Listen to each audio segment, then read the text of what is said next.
बिस्मिल्लाहिर्रहमानिर्रहीम। अस्सलाम वालेकुम। WM न्यूज़ के साथ मैं हूँ आपकी मेज़बान आकाश इकबाल। नाज़रीन, 27th अमेंडमेंट जिसके हवाले से काफ़ी दिनों से हलचल मची हुई थी। इत्तेहादियों से जो है वो राब्ते जारी थे हुकूमत के और उनको एग्री किया जा रहा था कि 27th अमेंडमेंट की जो तजवीज़ पेश की गई है उसके हवाले से वोट दिया जाए, उसके हक में वोट दिया जाए। 3 नवंबर को बिलावल भुट्टो ज़रदारी ट्वीट के जरिए बताते हैं कि हुकूमत की जानिब से 27th अमेंडमेंट की तजवीज़ पेश की गई हैं और फिर सीसी का इजलास बुलाया जाता है जिसमें डिस्कशन होती है और पीपल्स पार्टी फिर फैसला करती है कि हुकूमत का साथ दिया जाएगा 27th अमेंडमेंट के हवाले से। लेकिन सीसी के इजलास में एक जो तजवीज़ थी एनएससी के हवाले से उसको अंडू करवाया जाता है, उसको वापस करवाया जाता है क्योंकि पीपल्स पार्टी किसी तौर पर जो है वो एग्री नहीं करती इस पर। फिर काबीना से ये बिल मंजूर होता है, 27th अमेंडमेंट का जो बिल है, उसके बाद इसको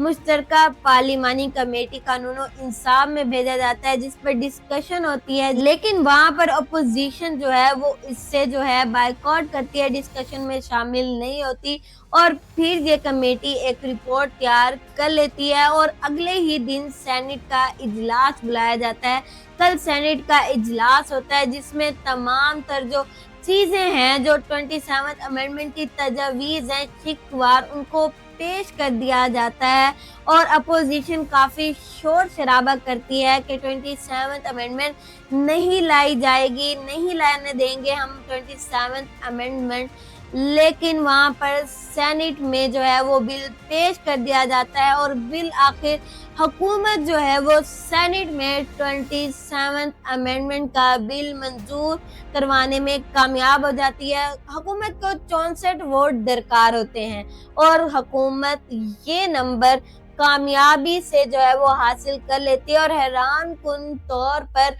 किस तरह ये नंबर गेम पूरी की जाती है वो भी जो है वो इंटरेस्टिंग चीज है कि पीटीआई जो कि हुकूमत का हिस्सा नहीं है, वो अपोजिशन का हिस्सा है और इसका बायकॉट कर रही थी। उसके एक सेनेटर सैफुल्लाह अब्दो जो है वो इस अमेंडमेंट के हक में वोट दे देते हैं, इन तरमीम के हक में वोट दे देते हैं। उसके बाद जेयूआई जो कि मुखालफत करती है इस अमेंडमेंट की, उनकी पार्टी पॉलिसी होती है कि हम इसके हक में वोट नहीं देंगे, लेकिन उनके भी एक सेनेटर अहमद खान इस अमेंडमेंट के हक में, इन तरमीम के हक में वोट दे देते हैं। शिकवार 59 तरमीम की मंजूरी करा ली जाती है जिसमें सबसे अहम तरीन आईनी अदालतों का कयाम था, उसकी मंजूरी दी जाती है और कहा जाता है और बताया जाता है कि आईनी अदालतों में तमाम 4 सूबों के बराबरी पर जो है वो जजेस शामिल होंगे। इस्लामाबाद हाई कोर्ट के भी एक जज शामिल होंगे। जुडिशियल कमीशन को जो है वो उसमें तरमीम की जाती है, ट्रांसफर और तकर्रुर के हवाले से जजेस के उसमें तरमीम की जाती है। अब इस हवाले से ये बताया गया है कि अगर कोई जज ट्रांसफर या तकर्रुर के हवाले से नहीं मानता तो वो रिटायर्ड तस्वुर होगा। पहले ये था कि वो अगर राजी होता है उससे एग्रीमेंट किया जाता है, लेकिन अब ऐसा नहीं है। जिसका ट्रांसफर या तकर्रुरी की जाएगी उसको जो है वो एग्री होना ही पड़ेगा। अगर वो इस पर एग्री नहीं होता तो उस जज को जो है वो रिटायर्ड तस्वुर किया जाएगा। उसके अलावा जो अहम तरीन अमेंडमेंट थी वो थी फील्ड मार्शल के ओहदे के हवाले से। अब फील्ड मार्शल का ओहदा जो है वो जनरल आसिम मुनीर के पास ताहयात रहेगा, उनको मराहत मिलती रहेंगी और वो वर्दी के भी अहल होंगे और जो फौजी सीनियर ओहदे हैं उनको भी मराहत मिलती रहेंगी, साथ ही साथ वो वर्दी के भी अहल होंगे और फील्ड मार्शल को भी ताहयात इस्तिस्ना की तरमीम वो भी मंजूर करा ली गई है और जो सीनियर फौज के ओहदेदारान होंगे उनको कौमी हीरोज करार दिया गया है और तमाम का जो प्रोटोकॉल होगा, जो तहफ्फुज होगा, उनको सदर वाला दिया जाएगा। साथ ही साथ चीफ ऑफ डिफेंस फोर्सेस का ओहदा जो है वो मुतारिफ कराया गया है इस अमेंडमेंट के जरिए। Chairman chief of joint staff committee का ओहदा खत्म कर दिया गया है और साथ ही साथ अब तमाम तर जो फौजियों का एक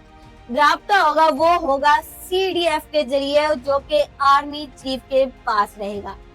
یہ تمام تر جو امینڈمنٹ تھی وہ کی گئی ہیں، سینٹ سے منظور کرا لی گئی ہیں، اور حیران کن طور پر جو 64 کا فگر تھا وہ حکومت نے پورا کیا، پی ٹی آئی اور جے یو آئی کے سینیٹرز کے ساتھ مل کر ان کو اپنے ساتھ ملایا، کیونکہ نون لیگ کے سینیٹر عرفان صدیقی جو تھے وہ انتہائی علیل تھے، وہ ووٹ میں نہیں آ سکے ووٹنگ میں، اور چیئرمین سینٹ بھی ووٹ نہیں کر سکتے تھے، جس کی وجہ سے حکومت کو جو ہے ان کا جو ہے ساتھ حاصل کرنا پڑا، اور اس کے بعد سینیٹر سیف اللہ ابڑو نے جو ہے وہ سینٹ کی سیٹ سے استعفیٰ بھی دے دیا، اور جے یو آئی کے حامد خان کو جو ہے وہ پارٹی سے ہٹا دیا گیا، ان کو جو ہے وہ خارج کر دیا گیا۔ اور یہ اطلاعات بھی ہیں کہ کل رات نون لیگ کے سینیٹر عرفان صدیقی انتقال کر گئے ہیں۔ سینٹ میں منظور ہونے کے بعد اب یہ بل، یہ امینڈمنٹ، یہ تجاویز جو ہے وہ